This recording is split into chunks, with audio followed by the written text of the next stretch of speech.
Hello everyone, তোমরা সবাই কেমন আছো? তো এই দেখো আমার মা রান্না করছে, কড়াইয়ে আলু ভাজছে। আজকে আমার বাড়িতে হচ্ছে খাসির মাংস রান্না। মা বলছে অনেক দিন ধরে বাবাকে যে খাসির মাংস নিয়ে আসো। সেই দেশে গিয়েছিলাম ভোটের সময়, তখন খেয়েছিলাম, আর দিল্লিতে আসার পর খাওয়া হয়নি, তাই বাবা আজকে নিয়ে এসেছে খাসির মাংস। আর এখানে আমি সব কিছু মশলা কেটে কুটে মাকে ধুয়ে রেডি করে দিয়েছি, আর মাংসটাও আমি ধুয়েছি, ধুয়ে এখানে পরিষ্কার করে রেখে দিয়েছি। আর এখানে শিলপাটায় মা মশলা করবে বলছে মিক্সচার মেশিনে মশলা করব না, সব সময় খাওয়া হয় মিক্সচার মেশিনে। তো আজকে পাটাতে মশলা করব, তাহলে তরকারিটা বেশি স্বাদ হবে খেতে। তো ওর জন্য পাটাটা নামিয়ে নিয়েছে। আর এখানটায় মা এখন আলুগুলো ভাজছে। আর এখন আমি চান করে আসলাম, বাবা এদিকে আমার মেয়েকে আম খাওয়াবে, তাই আম বের করছে। বাজারে গিয়েছিল, মাংস, আম, আরও যা যা কিছু লাগছে সব কিছু নিয়ে এসছে।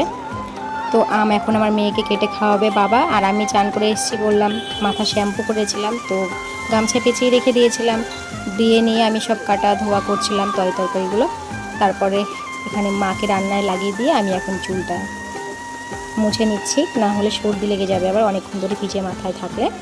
তো এদিকে মা রান্না তুলে দিয়েছে, তা শার্ট বেরোচ্ছে, অনেক থাকাও যাচ্ছে না। এদিকে কুলার চলছে, এদিকে এক সাইডে রান্না করছে। এই যে আমার মা রান্না করছে। প্রচণ্ড গরম লাগে ঘরের মধ্যে, ফ্যান বন্ধ করলে থাকা যায় না, ওই জন্য এক সাইডে কুলারে হাওয়াটা করে দিয়েছে আর এক সাইডে রান্না করছে। এখানে মশলা কষানো শুরু করে দিয়েছে মা। আর এখন এই কয়টা মশলা যেগুলো আছে, পেঁয়াজ, রসুন, আদা, জিরা, এগুলো এখন পাটাতে মা বেটে নেবে। আর আমার মেয়ে আম খাওয়া শুরু করে দিয়েছে, বাবা আম কেটে দিয়েছে মেয়েকে। এদিকে বোন তো ফোন দেখছে, শুয়ে শুয়ে একটা কাজও করবে না।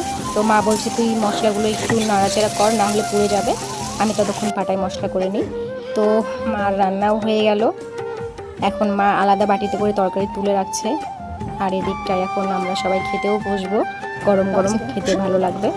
তো আমি খেতে বসে পড়েছি, সবাই বসেছে খেতে। তো চলো আজকের মতো ভিডিওটা এখানেই শেষ করছি। টাটা।